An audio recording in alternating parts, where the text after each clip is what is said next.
Hello! Hello! Welcome back to another episode of Diagnosing a Killer. I'm Koelle. And I'm Kenna.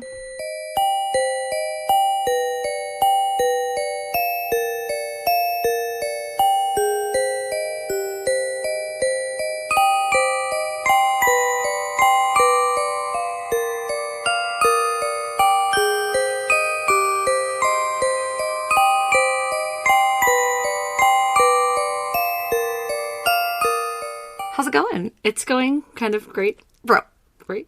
I cannot wait for this episode. Oh my god. Is it gonna be good? I mean, think so. All of them are good. I mean, anything I write is good. I'm just the best. Just the perfect. best. Any new news? I don't think so. We've gotten a lot of really great correspondence. Just want to give another shout out to our friend Adrian. Yes. Who messaged us back and everything, and we definitely had a great success with that episode that we put out on Ed Kemper, and she definitely was gracious and awesome to respond to us. Yeah. And so that was really cool. And hopefully we can do something like that in the future. I think so too. Yeah, I think it was really rewarding to hear someone, because we're not licensed, so we don't diagnose on here, but it is really awesome to listen to a licensed professional's opinion on a big case like that. Yeah. Absolutely. It's really cool. But yeah, everything's going good. I just still in my master's program and work, and the holiday is coming up, so it's stressful, but I think it's going good. Yeah. Just about you? remember to, take care of yourself, everybody out there. Yeah, absolutely. Continue to take care of your mental health. The holidays can be hard for some people, so if you need that extra help or extra serotonin boost around that time, don't feel bad for doing that for yourself. Yeah. And before we get started, do you want to give everyone our handles? Sure, you can find us on social media anywhere at Diagnosing a Killer, other than X, which is at Killer Diagnosis. We have a Patreon that is also at Diagnosing a Killer. We got a Patreon out there. We also have merch items that are on our link tree on our Instagram. By the way, if anybody ordered 2 koozies, I am the person that didn't leave a space for your contact info. We have no idea who you are. We don't know who you are. Reach out to us if you were the one that just filled out 2 koozies, black with red lettering or white lettering, I guess it is. Yeah. Yeah, check out our koozies, and I'm sure if you guys haven't seen the Instagram post, you haven't been on social media, we are now doing 100% merch ourselves. We decided to remain self-sufficient like we always strive to be, and cut out the third-party merch people. So we are going to continue to do those merch items ourselves. So we do have just one design right now that's out for the shirt and the koozie, but we have plenty in the works, and we'll be posting videos and pictures about those soon. Yeah, absolutely. The third-party supplier that we were going through, they actually didn't do front and back on our shirts. So it was like, now we have the availability to do front and back on our t-shirts. So if you have a suggestion, please let us know. Yeah, for sure. And everyone that has already purchased some of that merch, thank you very much. Yeah. And send us pictures of you guys wearing your merch so we can post it on the Insta. Yeah, or koozies. Yes. Are you ready? I don't know. Yes, go ahead. I feel like you knew who I was doing. I Because don't think I did. I told you I would never, ever cover this case.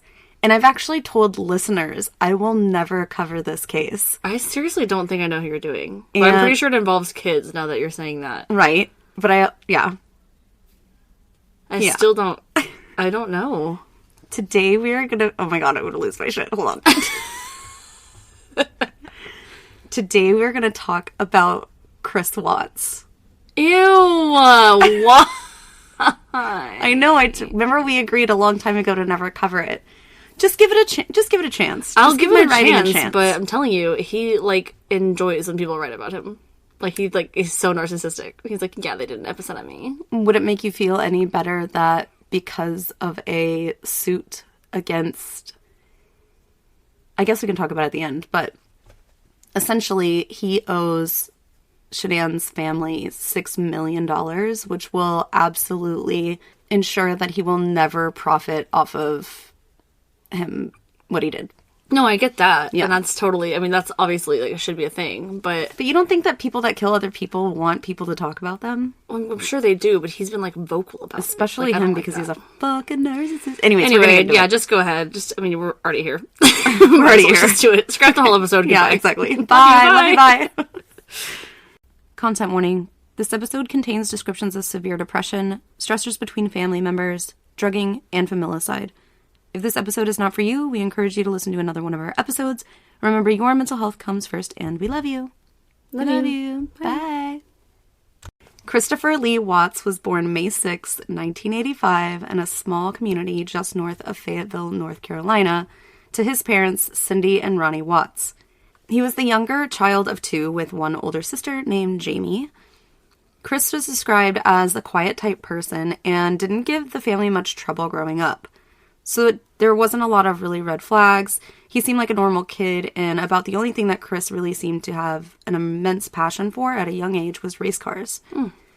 Jamie, Chris's sister, however, recalls that by high school, her brother, whom she was really close to, seemed to drift away from the connection the two once shared. Chris attended Pine Forest High School and gravitated towards automotive class, naturally. Joe Duty, who was a former teacher of Chris, said about him at this time, quote, "He was one of the smartest students I ever had. The guy had a photographic memory," end quote. Another quote, "His biggest passion outside of automotive was NASCAR. He knew what chapter and verse, and everything you could possibly ask about NASCAR, he knew. In fact, I told him before he graduated, I said, 'Chris, if I ever had a student who was going to be tremendously successful, it's you,' end quote." Yikes. So he wanted to work his way up to eventually be a NASCAR crew chief. That's what he wanted to do. Chris was described as a quiet and reserved type, and he was the kind of guy that all the girls had a crush on. This was also somewhat odd, as although Chris was one of the more popular kids, he never really seemed to connect in others in a way that you would expect of a young man with that kind of popularity status. Joe went on to say, quote, "Often I wondered why he was so withdrawn. He was very clean-cut, very respectful, and very smart," end quote. After graduation, Chris attended the University of Miami, where he graduated with a bachelor's degree in chemical engineering. Dang. Soon after graduating, around 2007, Chris would move back to into the Fayetteville area. And by this time, Chris was looking to date and began to ask friends to set him up or be on the lookout for a potential partner to share his life with. Shanann Catherine Ruschek was born January 10th, 1984. Aww. Twinning! Strong-headed Capricorn. Her parents were Frank and Sandra. I think it's Ruschek. It's spelled Rzucek. Ruschek. Yeah, sounds right. Check. The family lived in New Jersey when Shanann was born and grew up in a financially lacking family, although the family grew up in kind of lower middle class. Eventually, Shanann had a brother named Frank, or Frankie Jr., as he was lovingly called. The family would eventually move to Southern Pines, North Carolina, which is about an hour away from Fayetteville, where Chris was living. Shanann said when she was growing up, she felt pretty insecure about herself. She did just okay in high school, but certainly didn't stand out socially in her high school of Pinecrest, not to be confused with Chris's, who was Pine Forest. She was Pinecrest High School. I know I just wanted to put that out there. I did not make a mistake, I promise. Pepper that in there. I checked like about 20 times, too. Shanann said about this time, quote, "I was never the smartest kid on the block. I worked my tail off to fight through school. I was the one staying up until 2 a.m. in the morning studying and still struggling. I'm a horrible test taker. A horrible test taker. I could know all the answers, but put that test in front of me and I bomb it. Or I struggle. And I've always struggled through school. I think insecurities played a role in my everything. But what was different about me was that I never give up." End quote. Aww.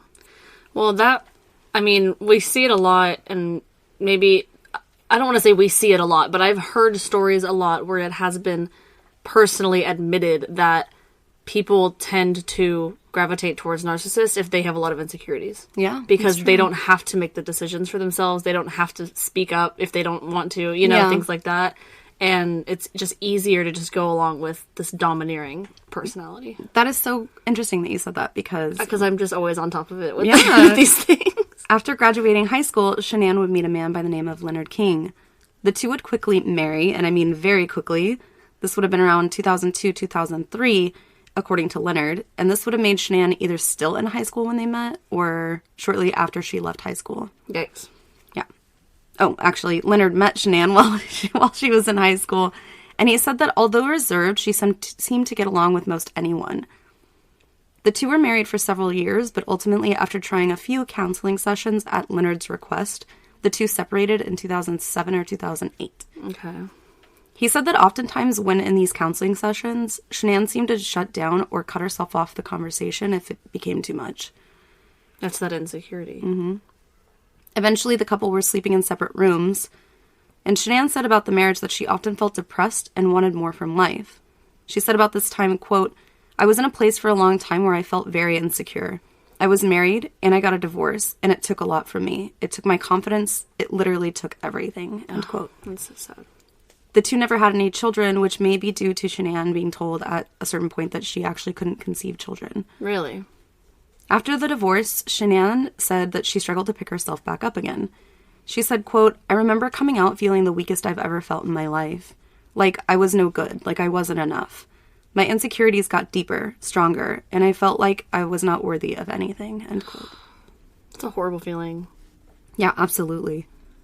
Shanann credits good friends around her who helped strengthen her confidence and soon began setting her sights on becoming more self-sufficient. Again, her family was not hugely affluent, so hard work was something that Shanann had kind of been exposed to at a young age, and this was no different in her attitude towards work.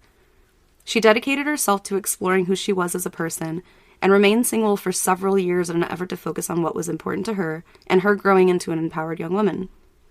Shanann had made a goal to save enough money to buy her own house by the age of 25, which she was able to accomplish. This was a hugely rewarding moment for Shanann. Throughout this time, Shanann said that she gradually left behind some former friends, more so growing apart from them, as she, the dedicated Shanann, was constantly working towards her goal to buy her house, and her friends were continuing to participate in just early 20s stuff. She said, quote, "When you surround yourself with people who are just negative and not happy with life, which I get, I've been there, I've done that, but I'm choosing to, even on my worst days, not let negativity bring me down," end quote. Dang, that's a strong woman.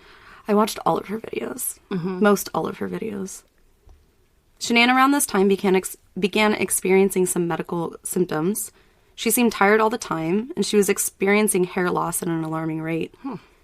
The young lady who had been coming into her own confidence began to feel worn down after seemingly the smallest chores. During this difficult period, Shanann had received a friend suggestion by a girlfriend of hers on social media, but not really interested in dating at the time, Shanann declined this friend's suggestion. After all, she's going through this very, very stressful time. She lost more friends who were tough on Shanann. After all, she looked fine on the outside, but was actually really suffering medically on the inside. Dang. Like her friend, like she literally said in a video that people were like, "Oh, you're fine. Like, do you just need to get more rest?" You know, like stuff like that. What was she struggling with? Shanann knew that something was wrong, and after 2 months of beginning to see doctors, Shanann would be diagnosed with lupus. Oh, shit. According to the Mayo Clinic, lupus is a disease that occurs when your body's immune system attacks your own tissues and organs, or commonly known as an autoimmune disease. Inflammation caused by lupus can affect many different body systems, including your joints, skin, kidneys, blood cells, brain, heart, and lungs. Lupus can be difficult to diagnose because its signs and symptoms often mimic those of other ailments, which may be a reason why her friends were like, "Oh, it's just this, get more rest," or, you know, "Oh, it's probably because you worked out the other day," or... And that's so hard, because, like, you and me personally know somebody with lupus, and it's very clear how hard it's been for them, you know? Shanann says this was the darkest time of her life. She ended up quitting her job after 9 years of working there, as her employer at the time was unwilling to work around the understanding of Shanann's condition. Like... They're like, "Oh, you call out too much." It's like... Girl has lupus. Like, well, I also don't have to disclose to you my medical reasonings. All I have to do is give you a note that says I have something serious, whatever, diagnosed. Feeling low, Shanann turned to the internet to connect with others about her diagnosis, which she did ultimately find a community that was supportive, as well as being able to make some friends online. One day, Shanann gets a friend request from the same man that her previous friend had suggested on social media. The friend request was from Chris Watts. Shanann said that she was grateful that Chris came into her life when he did, as she was at her worst, and felt like if he was going to be around for a long time, at least he was being introduced to the reality of her situation. Yeah. She said that she would often give him outs throughout their relationship, and sometimes would push him away in an attempt to see how committed Chris was to her and her situation. Which really isn't a healthy thing to do. It's not at all, but the thing is, I'm very hardest not to be super biased, because I want to listen to the story with an open mind. But the thing is, narcissists are going to do everything they can to get your trust. Yeah. Even if it means staying when you do things like that. When you say, "Oh, you have an hour, just leave." No, I'm committed. No, you know? I'm committed. And then you see my commitment, and then that makes you work twice as hard, too. Exactly. Yeah, for sure. She said Chris never left, that he would fight harder for her, and then although, despite her best efforts, he maintained his commitment to her. I'm surprised that he didn't find someone else to date between the time that her friend suggested she'd meet him and then the reconnection. He might have been. This was over the course of 2 months, so he might have dated somebody else. I thought it was longer than that. Okay. No, it was. Yeah, she had essentially, from my understanding, had around this time that suggested they be friends. That she had said, "No, I'm not. I don't know what's going on with me medically." All this stuff. And then when she found out after the diagnosis is when she started getting online more. Chris's family had seemed not to care for Shanann from the beginning, since she was previously married and his parents seemed to distrust her with their son. Yeah. Shanann was... Yeah, right? Yeah. Jesus.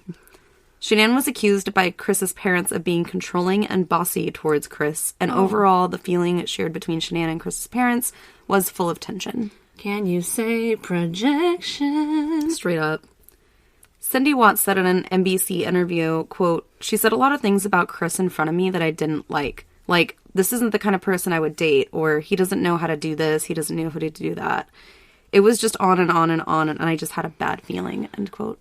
Okay, well, I mean, I kind of get that. Like, We're also Capricorn. Like, I'm just gonna be bossy. You know? Probably fake news, but I kind of get that. Like, I would never say to Casey's mom, like, "Oh, he can't do this, right? Or he can't do that." I mean, maybe I would, because we have that kind of relationship, but not in the beginning. Right. You know? Like, not in the beginning at all. Or telling her that he doesn't meet the bill for, the person I want to date. Right. You know?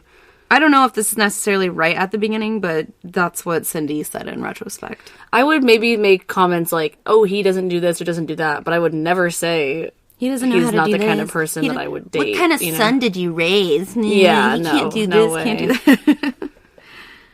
These thoughts are not so far-fetched. Later, we see in Shanann's live stream videos that she often mentions that she was the dominating figure of the relationship. She said, quote, "I've always had more patience for children than I do adults, and I guess that also goes for my husband," end quote. I mean, he's a child.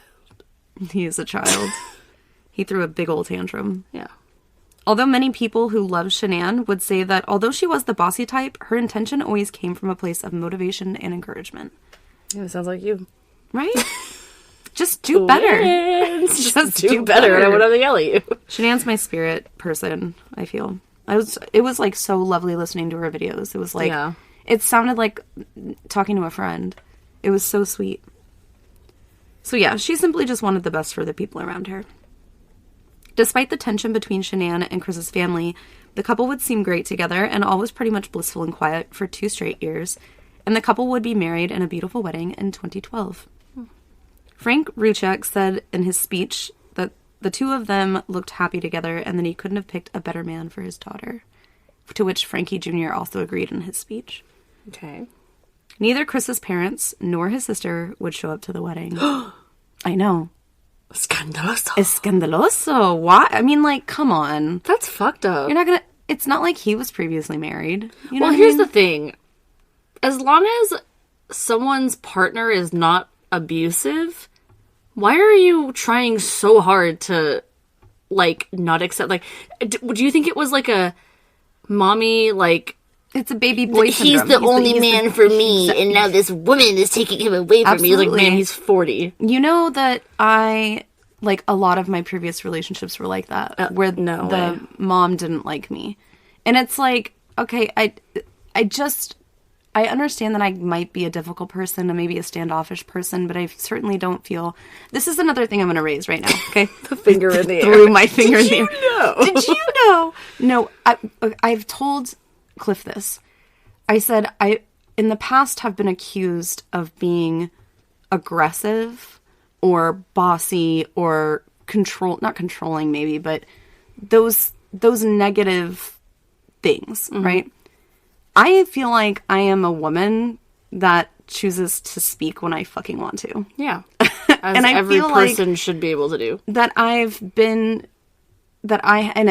many other women probably have the same experience. Like, it certainly cannot be the only one.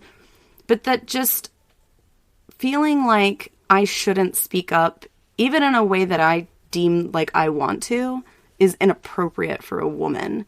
And I don't like that. No, I don't like that either. In listening to, and exactly like what I said, Shanann's family and friends know where her intentions are. She's not intentionally being terrible. She's not intentionally putting someone down. She's doing it in a motivational way, and she does it the best way that she knows how. Because look at her. She's getting fucking results by being the way that she is. Yeah, well, also buying the house and having the husband, and I mean, she's doing those things, and she's feeling fulfilled by the same things that she's been doing. Excuse me. So, it's like, why should I have to diminish what I'm doing or my voice because you're uncomfortable about the way I present myself? Because people are insecure. That's exactly what it is. And it's funny that we're saying, because she was saying that she struggled with insecurity for a while, but people are feeling insecure at her presence. Clearly, even down to the Watts' parents. Right. They probably never even took the time to call her out on what she was saying or question her and say, why do you say that about him, or blah, blah. They just kind of let her do her thing, and then they made a decision in their mind that they didn't like her. Yeah, exactly. And we've all been there. Right. I've fucking done that before. Yeah. I don't say anything to someone, but I don't like the way that they act, and I just make the decision that they're a bad person. And I am guilty of that. I've learned from it. I've tried not to do that. But it's very understandable that can happen. But also, it's like, not going to the wedding? Like, that's ridiculous. That's like I wouldn't do that. That you're drawing a line. She's not drawing the line. She's not part of my family. Yeah, exactly. Exactly. Yeah, it's ridiculous. It is. But yes, needless to say, I think that anyway, we've all had experiences there where a son's mother did not like us because nobody's going to be good enough for us. Yeah. Or them, nobody's going to be good enough for them. Nobody's going to be good enough for her. Well, I'm anxious to hear how his mom felt about this in the end of the story. Yeah.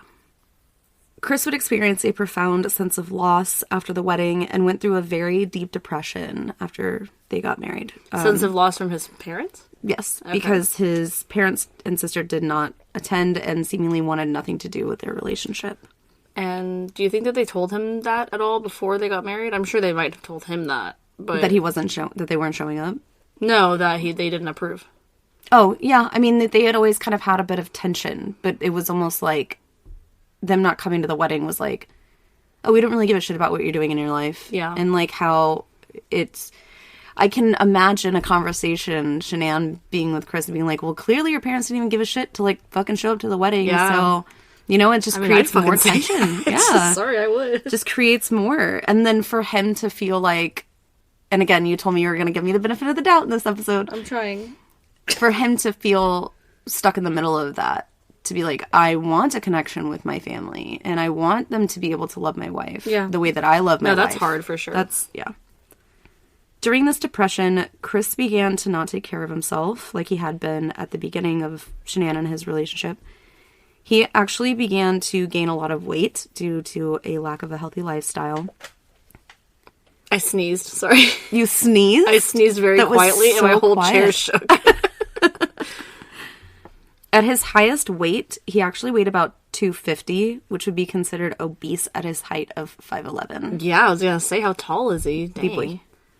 Despite all of this, Chris was excelling in his career, and with the strained relationship with his family, considered moving him and his wife to Colorado after being offered a new position with the Anadarko Petroleum Company. Okay. Shanann was able to find work at a call center that worked with a children's hospital. I think it was in Aurora. Within 3 to 4 months of the move, something that happened that would change the course of their lives forever. Who saw it coming, folks? If you're a loyal listener, then you know that she says that almost every episode. So true. So Shanann actually found out that she was pregnant. Oh. This was a shock, as the couple believed that they could not conceive, especially just because she was told that, and her lupus. Yeah. They would name their daughter Bella Marie Watts, and she would be born in Frederick, Colorado on December 17th, 2013. Around this time, the family had purchased a 5-bedroom home as they intended to expand their family over the years to come. This, however, would put more strain on Chris's relationship with his family, as they believed that this was all Shanann's doing, the moving and the baby, Yeah. Yeah, she did that. She did that on purpose. Yeah. To, like, lock him down. She could get pregnant. He's such a catch. Lied about not being able to get pregnant. Yeah. Just did that. She just did that so that, yeah, for sure. They probably did think that.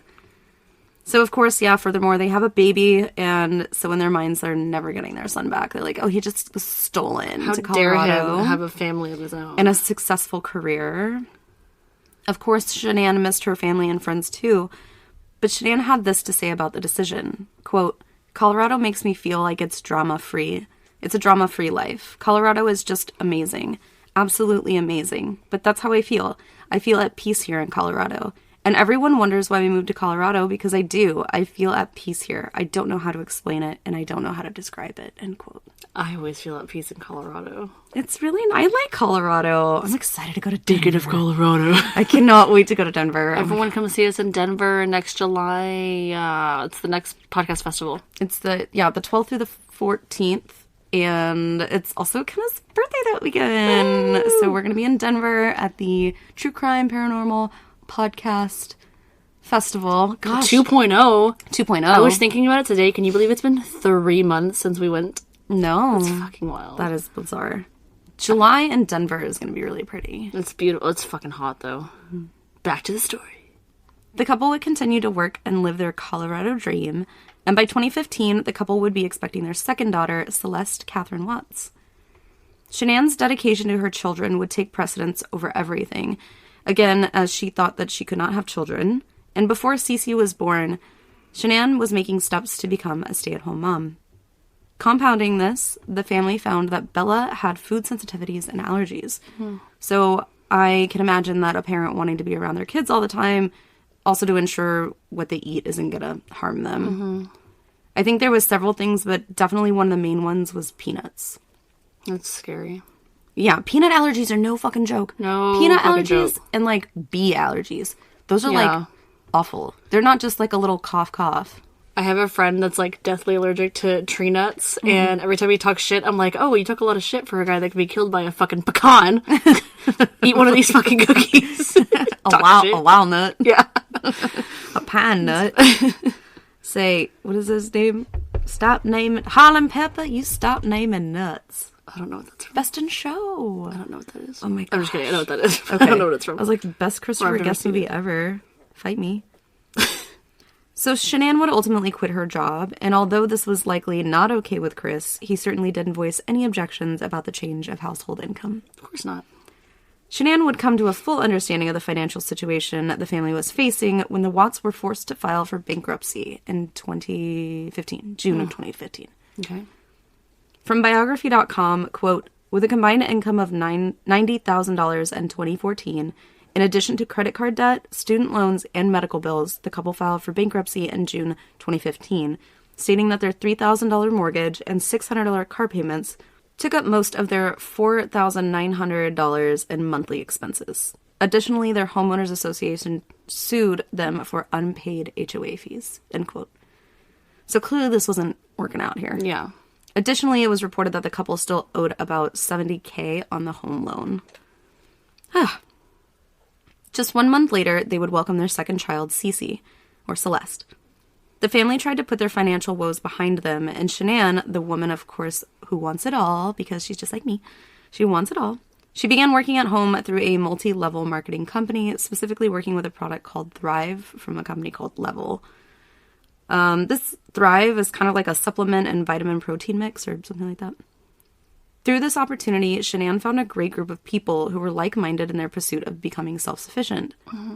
Nicole Atkinson was another participant of this Thrive group, and she and Shanann quickly became friends. Shanann would begin to go live on social media in order to push products and let people into her personal life.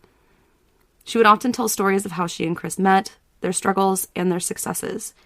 Sometimes she would have the girls cooking in the kitchen with her, getting ready for the holidays like Thanksgiving and Christmas, and so on and so forth, playing with the dogs.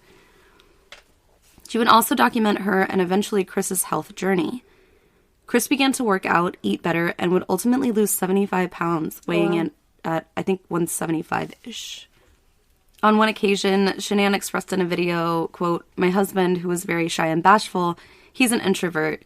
He did whatever I told him to do. My husband is very pleasing, so I spoke to him and I told him to try some of the Thrive products, and he did. No questions asked. He just took it. He did what I told him because he's all like, happy wife, happy life kind of a thing. End quote. Okay. I don't like that quote. I don't either. I don't think it's a good quote. Happy wife, happy life. I don't think I've ever liked that. I feel like that's very...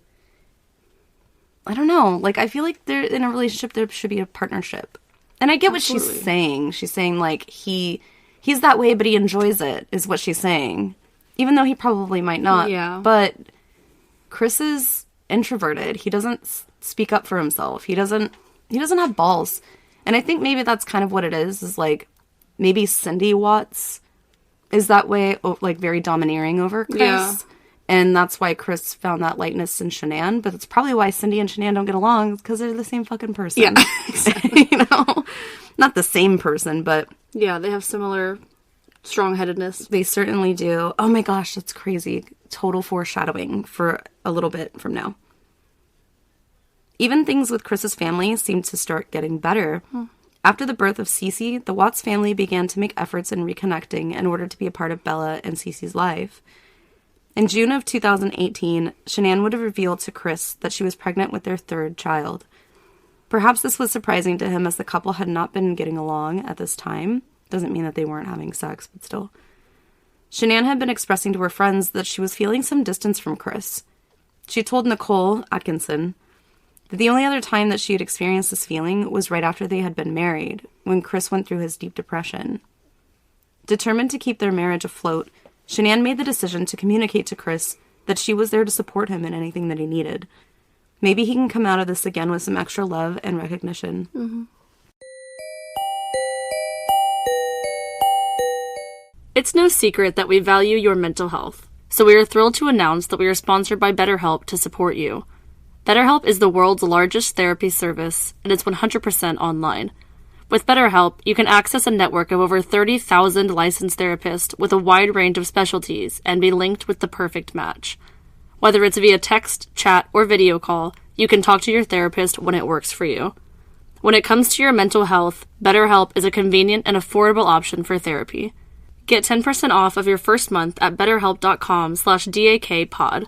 That's BetterHelp/DAKPOD for 10% off your first month.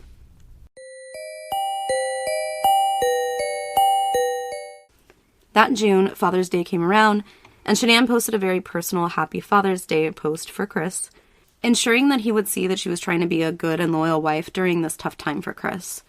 However, this extra support and attention was met with a lot of resistance from Chris. Shanann told her friends that regularly Chris denied sexual advances or seemingly anything that had to do with romance between her and Chris. Chris claimed that the reason that he was under so much stress was due to the relationship or lack thereof between Shanann and Chris's family. However, unbeknownst to Shanann, around the time that Shanann told Chris that she was pregnant with their third child, Chris would meet a coworker that would change the course of his life forever. Nicole Kissinger worked at Anadarko Petroleum with Chris in the environmental department. So not to be confused with Nicole Atkinson, who's Shanann's friend. One day when Nicole headed into the break room there, she was met with Chris, who was, at the time, not wearing a wedding ring. Which is interesting. She had heard that he was at least a father, so Chris admitted that yes, he was married and he did have 2 little girls, but that he and his wife Shanann had separated and they were in the process of getting divorced. That's what they all The classic, say. right? Yeah. Tale is all this time. Chris seemed like a great dad, and Nicole and him hit it off almost instantly. He said that when he met Nicole, she, quote, took my breath away. Oh, what quote. the fuck ever. Gross. She said, quote, he made me believe that he was doing all of the things a rational man and good father would do, end quote. The two would start a physical relationship within a month of seeing each other, and during that time, they were seeing each other almost every day of the week, like 4 or 5 days a week. Jesus. From the get, they were just like, oh, this is it. This is maybe a forever thing. So it's not that he doesn't want to have sex. He doesn't want to have sex with Shanann. Or maybe, I don't know. There's some people that think that way, though. Like, they feel like if they're cheating and they're only sexually active with one of those people, like maybe the person you're cheating on or whatever, that they won't have sex with their wife. Like, it's almost like this weird, sick, monogamous thing. Yeah. You know what I mean? I mean, it's gross anyways. Yeah. It's terrible. It's like, ew, gross. Monogamy. Yeah. Yeah. It's so bad. Ugh. So Chris seemed to be all in. Nicole, however, felt that the relationship was escalating in a way that was somewhat concerning to her. After all, he is still in the divorce process, and he had 2 little girls that needed their lives to be adjusted because of the divorce. Introducing a new woman may be unsettling for the kids, and that's where she seemed like this was heading. Eventually I'm going to have to meet his daughters. Yeah. And it was just too fast for her. Meanwhile, in an effort to reconnect with Chris's family and the good fucking wife and woman this woman is, Shanann planned to take the girls on a trip to visit her and Chris's family in North Carolina. So about early July, the family agreed, or late June, the family agreed that Shanann would take the girls to North Carolina for an entire 6 weeks, while Chris stayed behind to work for 5 weeks. And then he would fly up to North Carolina for the last week that they'd be there. Okay. He called up Nicole to tell her the good news. His divorce had been finalized, and Shanann had taken the girls to North Carolina, where she would ultimately stay. Oh my god. After the 5 glorious weeks that they'd spent together, he would fly to North Carolina to bring his girls back for himself, and Shanann would just stay behind. The night before Shanann, Bella, and Cece would fly out, Shanann asked Chris directly if he was having an affair, to which he denied. Fucking bastard. Well, like, she knows, clearly. She's like, yeah, duh. Like, you're having an affair. Just tell me. Yeah. You're a terrible liar. And we've all seen the video, folks. We've all He's seen a terrible the liar. footage. He's a bad Terrible liar. liar. He's so bad. Ugh. Shanann told a friend that she didn't really believe him, but that she felt she had no other choice but to keep her family together. Yeah. And that maybe gaining some distance for 5 weeks would be good for them. During the 5 weeks that Chris and Nicole were together, they vacationed 3 times. Oh my god. Like, with what money, though? No, yeah, probably Shanann's. Either Shanann's money or Nicole's money. Also during this time, Shanann would find out that the couple were expecting a boy. A boy in which they had previously agreed would be called Nico Lee. While in North Carolina, all hell broke loose when visiting Cindy and Ronnie. It was said by Shanann that Cindy offered the girls ice cream. Cindy, either on purpose or not, offered ice cream that had peanuts in it to Bella. Yeah. Oh my god. Shanann, understandably upset, confronts the grandparents about this. Shanann writes to Chris through text, and this is likely the short version, but I'm going to read it. Let me adjust my legs here. Shanann takes another opportunity at this time to express other concerns of hers. Quote, "The truth came out last night. I didn't create any dagger between you and your dad. That was done by your mom and your dad. And I won't change a thing. My daughter's life is way more important, and you better believe that when I wanted to say a whole lot more than I did. But I was being the bigger person and protecting Bella. I didn't tell your dad not to come to the party. I didn't tell him not to text or call your daughter on her birthday. And I didn't tell him to start acting like he only has 2 grandkids instead of 4. I didn't block your family on Facebook. He did. Myself and your kids have nothing to say to them. They do. They owe your kids their life. Your parents' home isn't a safe zone. Your mom isn't safe. You can let them tell you what you want, but I didn't tell anyone to stop loving your kids or to stop acting like it. He did that, not me. You can't believe that I created this dagger, but you can believe that I created this dagger, but I didn't do that. I stood up for our kids. I advocated and protected our children. I don't ever want to hear, I'm sorry I killed your kids because I was stupid. That would kill me. These kids are my world, and I have to protect them from evil of the world. I shouldn't have to protect them from evil family. Our kids deserve the same love and attention the other kids get. Nothing less. I'm not accepting I'm sorry from your mom because she doesn't mean it, and she knew what she was doing. I made it very clear not to eat around Celeste because I don't understand. She doesn't understand why before that happened. She's evil and willing to risk your daughter's life to get under my skin. You and your dad are no different if you're okay with her behavior. There's nothing wrong with me and I'm not crazy. I just love my kids way too much. From that day that I left, you never said that I missed you before I said it. Something changed when I left. You may be happier alone, and that's fine. You can be alone. This pregnancy, you have failed to acknowledge it or acknowledge how I'm feeling. The first trimester is the scariest and most dangerous, yet we can lose this baby at any point till delivery. I'm not going to be treated this way for having the balls to protect our family and our kids. I should get a gold medal for handling it the way that I did, because I had a lot of choice words that I wanted to say to her and your dad for his stupidity. No one stands up to your mom and your dad for that. He's just as guilty by not doing anything. I have nothing to do with him. Stop sharing memories of his grandkids. What does that have to do with me? They are fucking with our kids' feelings, and I'm not okay with that. I am their mother, and I will protect them. I have enough to worry about with the world out there. I'm not going to worry about family. I'll just remove it. End quote.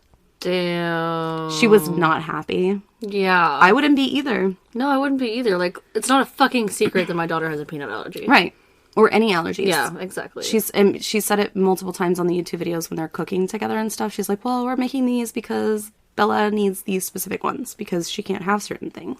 After this fallout, the Watts family did not attend Cece's third birthday, which was in the time that they were staying there. Needless to say, things were a little rocky by July 31st when Chris would kiss his new lover goodbye and hop on a plane headed for North Carolina. There's actually video of them picking him up at the airport and, like, the girls, like, run to him and, like, all this stuff. But he had literally just spent the last, like, 5 weeks with his girlfriend. Jesus. It's so creepy. How can you just, like, do that and just, like, pretend like everything's normal? Well, that you think that you're, like, gonna get away with it. Like, you think you're, like... that's the narcissism. Like, you think that no one's gonna fucking know. You're gonna outsmart everybody. Yeah, you're just the smartest person alive. Chris probably visited with his parents, but by all accounts, Shanann did not take the opportunity to hang out with the Watts family and decided to spend more time with her family instead. During this last week in North Carolina, Shanann mysteriously got sick. She began to feel disoriented and threw up a few times. And unbeknownst to Shanann, Chris had drugged Shanann with Oxycontin. What? In an effort to force an abortion on Shanann. Oh my god, that's horrendous. This was apparently stated by Chris at some point during an exchange with a pen pal after he was in prison, but the details have never been confirmed, and he would later deny that he ever said that. Gosh. So I didn't say that. It would make sense, though, because he told Nicole, I'm just bringing the kids back. That's true. I think he intended to kill her while he was in North Carolina. Yeah, I mean, that makes sense. He's like, she's gonna stay. She's gonna stay forever, yeah.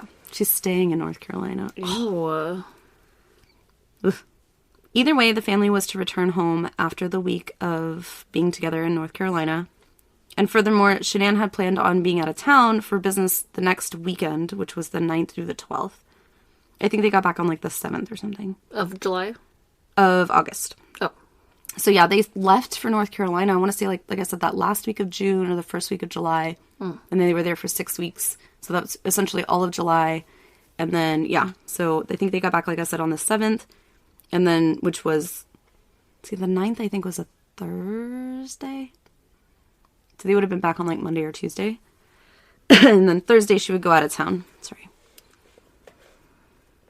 So Shanann leaves for the trip with her coworker and friend, Nicole Atkinson. Another instance of Shanann feeling sick occurred around the same week. So a doctor's appointment was then set for Monday the 13th, which would have been a Monday. I said a Monday. So that would be the day after that Shanann would return from her trip. While Shanann was away, Chris actually hired a babysitter one night in order to go out with Nicole Kessinger. Oh my god. He told Shanann he was going to a baseball game with coworkers. A correspondence between Shanann and a friend writes, he hasn't responded. That's hard. I don't want to have this baby. What? I can't do this alone with 3 kids, and I'm not happy. This baby was made with love, and that's what's happening. It's temporary. You guys love each other. You guys will be able to overcome this. I asked again because he ignored me, and he just said, no, I can't do this. He's a good father, and you know that he loves you to pieces. I can't fight alone. I've been fighting for 8 years. This started 8 years ago when we started dating. His mom and his sister have been destroying us since. Just don't let them win. This is the worst it's gotten, and I can't do this. I can't fight my own husband, and he's completely okay with this. Never give up and never surrender. I don't have it in me. These last 6 weeks have been hell. You'll be surprised what people can do. You guys are going to go back to Colorado. Things will calm down, Mama. Just give it some time. I'm 14 weeks and he hasn't once touched my belly or asked how my pregnancy's going. That just adds to this. He wanted this pregnancy. She later adds, I canceled the 4D ultrasound and the gender reveal party. I've lost all excitement. I just want to sleep and cry. Ugh, so sad. After a long flight home, Shanann Watts arrives at home, the Watts home, on August 13th at about 2 in the morning. Nicole Atkinson drove the 15-week pregnant Shanann home that night, and the two had discussed Shanann's doctor's appointment, which was scheduled at 9 a.m. the next morning. Nicole encouraged Shanann to get some good sleep and to let her know if she needed a ride in the morning for her appointment. Shanann agreed, and Nicole watched as Shanann headed up the few steps towards the front door and entered the Watts family home. Shanann's phone began buzzing at around 8:30 in the morning. It went to voicemail. Another call shortly after, another voicemail. A third call was made by Nicole Atkinson, who had expected to hear back from Shanann to let her know if she needed a ride to her doctor's appointment. At 8:55 a.m., Nicole texted Shanann, quote, just wanted to see if you were okay, end quote. At 9:21, Nicole texts again, quote, let me know how your appointment goes, end quote. As the morning goes on, Nicole becomes intensely concerned about Shanann, as Shanann was due to be at a work meeting after her scheduled doctor's appointment. Furthermore, Nicole was horrified when she called the doctor's office herself and was told that Shanann had not been to that appointment that morning. At 11:46 a.m., Nicole texts Shanann one last time, quote, I'm very worried about you. I'm coming to your house, end quote. Nicole then takes her teenage son and rushes over to the Watts residence. She looks into the garage and sees Shanann's vehicle, which still contained 2 car seats. She furiously knocks on the door, but is met with silence. She then phones the police. Police arrive on the scene, and although they cannot enter the residence without the homeowner's consent, which would be Chris, the officers look around the property. All of this is caught on body cam, and the video is out there. Chris was contacted by Nicole and rushed home immediately. Previously, he had been ignoring her phone calls, but when he learned that the police were there, he left work and rushed to the house. Of fucking course he did. Yeah. Nicole had called Shanann's mother to see if she had heard from her daughter, and after contacting Sandra Ruchek, Sandra called Chris to ask about Shanann. He told Sandra, Shanann's mom, that she was just at a girlfriend's house for the day. So, again, this was relayed to Nicole by Sandra, who called bullshit. She's like, no, she had a doctor's appointment, and she was supposed to be at this meeting, and no, she's not at a girlfriend's house. She's like, I'm the girlfriend, and she's not at my house. Yeah, exactly. Chris would arrive on scene and allow the officer, Nikki, and her son to enter the residence. The 4, perhaps only 3, are looking around for evidence of the whereabouts of Shanann Watts. They find her purse, keys, phone, and maybe most ominous, her wedding ring on the nightstand. Oh my God. Nicole found that Shanann had seemingly left behind not just her own medication, but the girls' medications as well, which by now we know Shanann she would never do. Yeah. The girls' blankets were missing from their beds, which Chris acknowledged they never go anywhere without. Shanann's phone seemed to be dead. However, when it was plugged in, it was noted that it had simply been turned off. Ew. Oh my God, ew. This is literally in front of Nikki and her son. And she's seeing this. Oh. And you can see it in Nicole's face. She is looking at this man like, you motherfucker. Yeah, like, what the fuck did you do? And he's sweating bullets the whole fucking time. Of course he is. And he's not a good liar. He's just like, I don't know. I found her wedding ring by the nightstand. Like, it's sad. It's so weird. And it's just like, yeah, he's like, oh, she must have left me, is the way he's selling it. Oh, it's so ugly. Ugh. Another clue came from the form of a neighbor's camera. Came in the form. The neighbor offered the officer to view the last night's footage, which would be like, from 2 when she arrived home till Chris left in the morning. The camera captured at about 5:15 in the morning Chris going out to his truck, which was usually parked across the street as to not block Shanann's car in the garage. It was a 1-car garage. He would get into his truck and then back the truck up into the driveway. Great.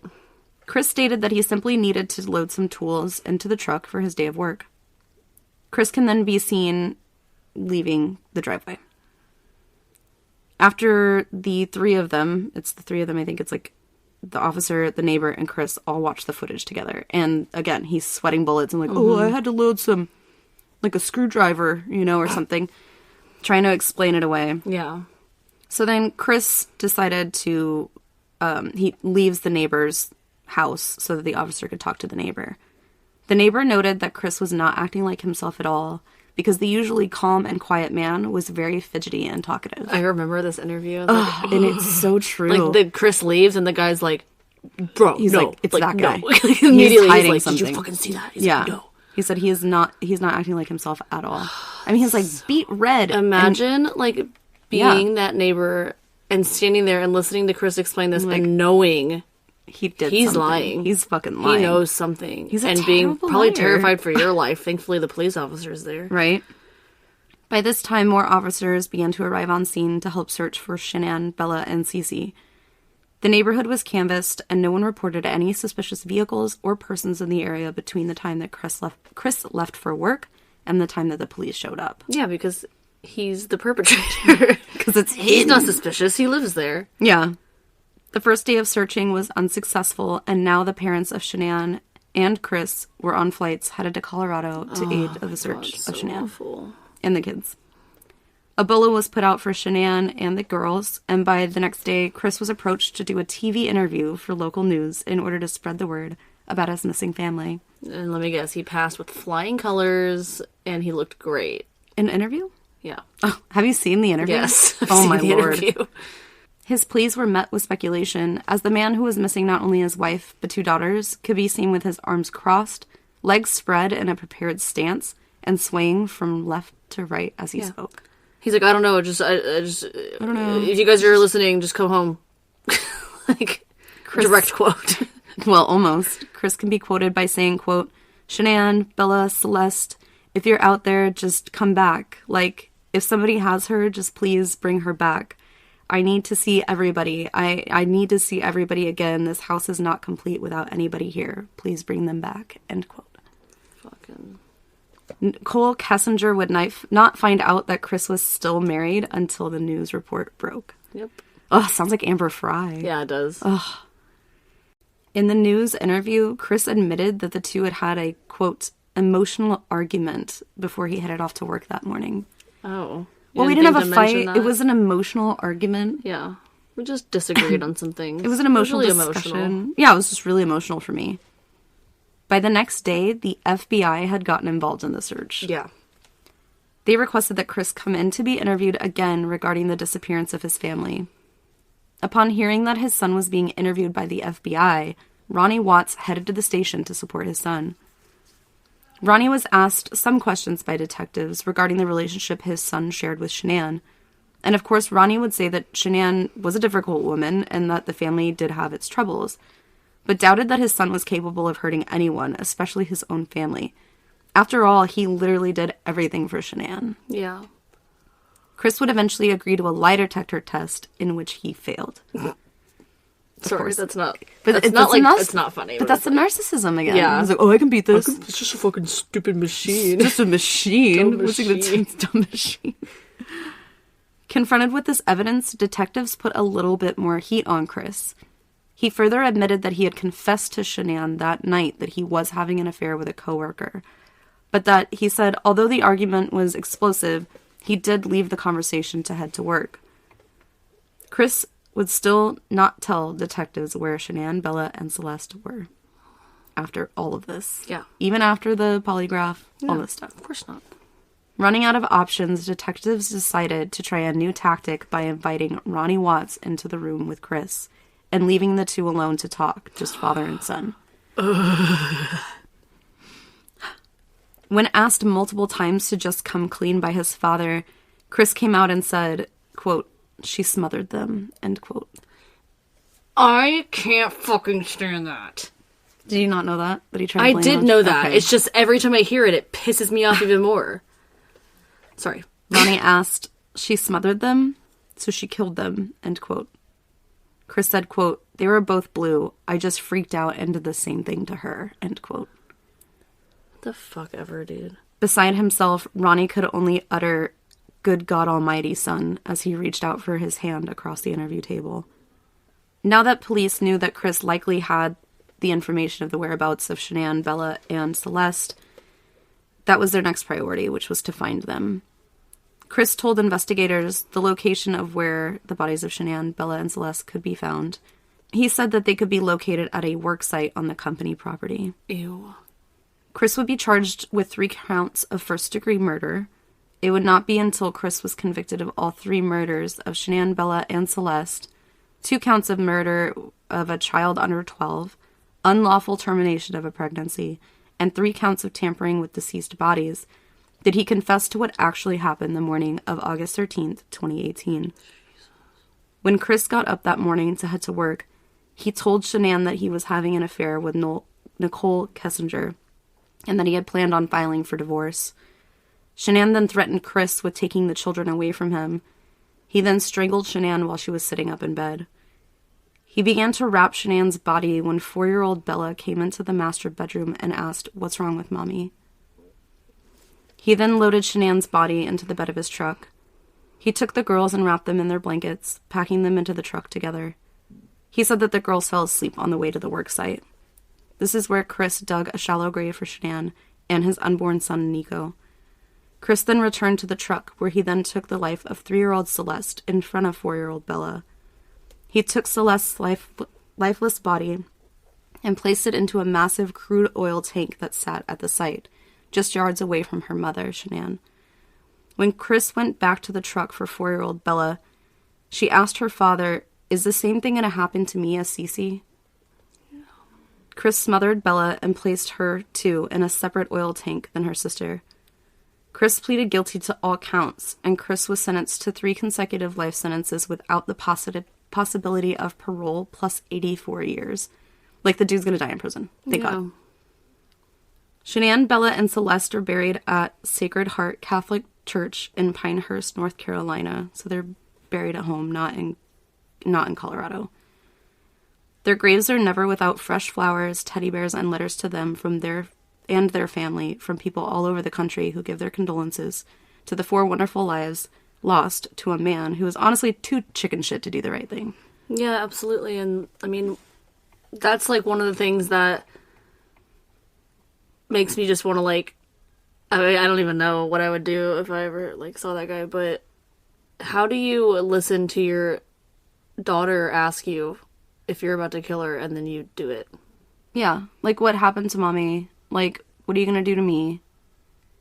Like, how do you listen to that and not fucking check yourself? And say, oh shit, what the fuck am I doing? He was just in too deep. He's a fucking pussy. The Watts family continued to stay by Chris's side, saying that they have forgiven their son for his crimes. Wow. And yeah, I think it's really interesting. People have said in many cases of this kind of familicide, or this, you know, what do they call it? It's like a very specific term for that demographic of white male with societal pressure and to make money and all this other stuff. There's a very specific term for it. But in most of those cases, the male usually ends up committing suicide. Yeah.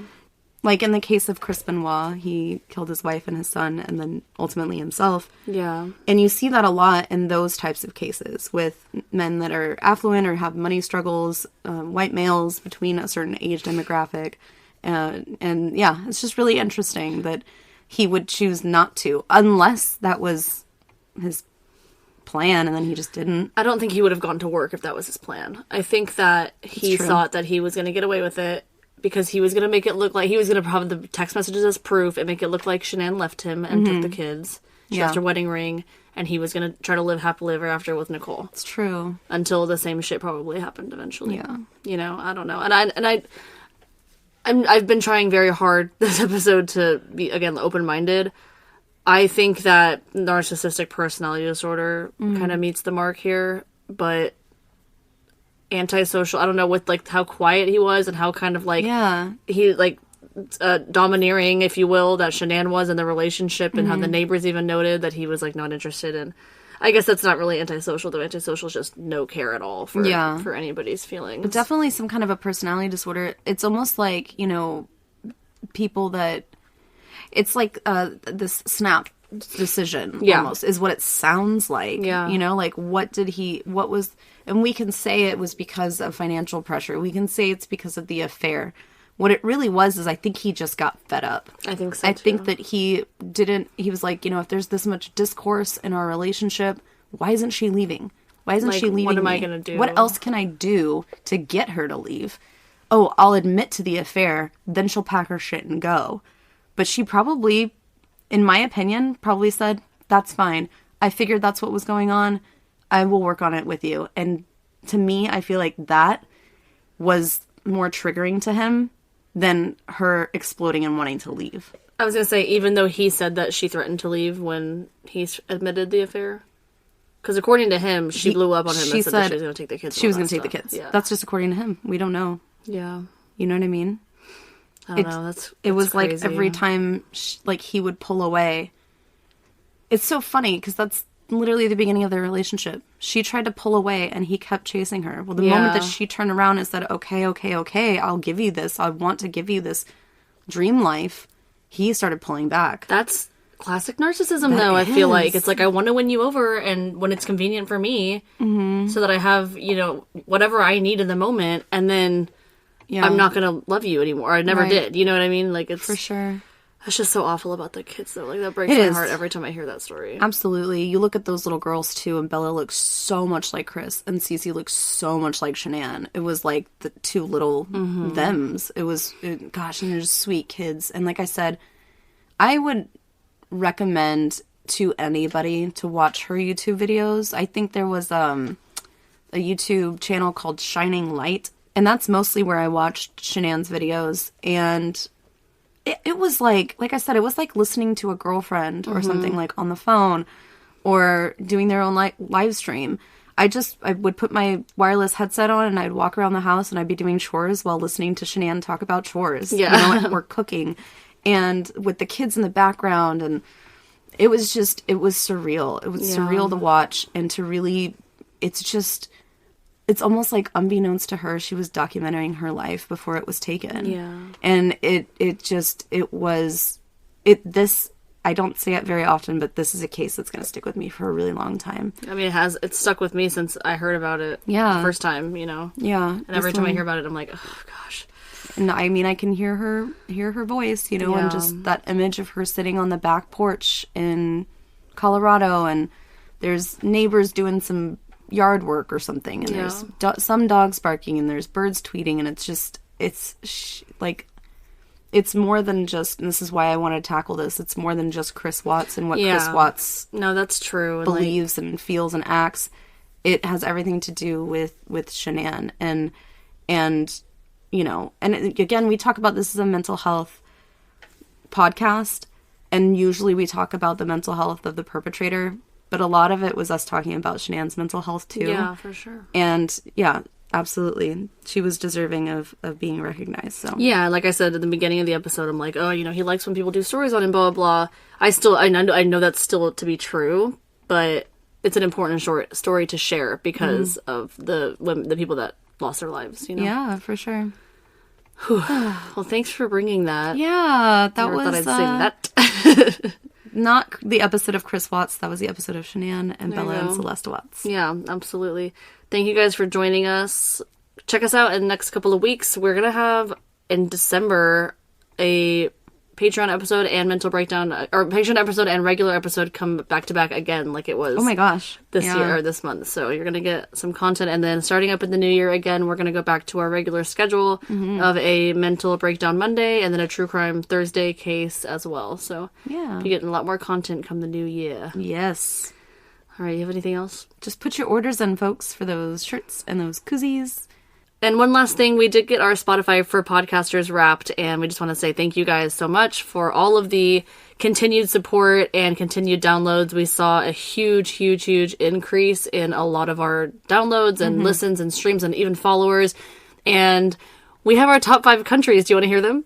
Yeah. Okay, so our top 5 listeners and our top 5 countries, the US is number 1, of course, and then it is followed by the UK, and then Canada, and then Australia, and then Germany, which I was so hype about. I was like, Germany? I see you, Germany. That's awesome. So yeah, thank you guys so much for listening, and we'll post a couple of those stats on Instagram, like a bunch of people have been doing for podcast Spotify Wrapped. I think that's really cool. Sure. They're already starting to make memes of it. It's so funny. Really? Yeah, it's like how many times you've cried this year or whatever. Oh, that's so funny. I love that.